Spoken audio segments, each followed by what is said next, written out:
నమస్కారం. మరి దేవాలవాసులు గౌరవనీయులు మరి మంత్రులు గారు అయినటువంటి జ్ఞాన సూర్య హనుమత్ గారు మరి వారి శ్రీమతి షర్మిల ఈ దంపతుల కుమార్తె అయిన చిరంజీవి అనిమ పుట్టినరోజు సందర్భంగా ఈరోజు మనం వృద్ధులాసంలో భోజనం ఏర్పాటు చేశారమ్మా. మరి ఆయన పౌరోహిత్యం చేస్తూ కూడా వృద్ధులకి భోజనాలు పెట్టాలని మంచి ఉద్దేశంతో ఈ కార్యక్రమం ఏర్పాటు చేశారు. కానీ వారు మనకి ఈరోజు రాలేకపోయారు.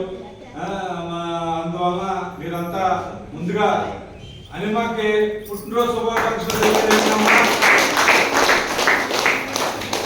మరి చక్కగా అన్ని రకాల వెజిటేరియన్ వంటకాలతో మరి మనకి భోజనం ఏర్పాటు చేశారు. మరి వెజ్ బిర్యానీ కూడా చేయించారు. మరి మీరు శుభ్రంగా తిరిగి ఈరోజు అనిమ మనకి అన్నదాత కాబట్టి అన్నదాత సుఖీ భవ, అన్నదాత సుఖీ భవ, అన్నదాత సుఖీ భవ. జై హింద్.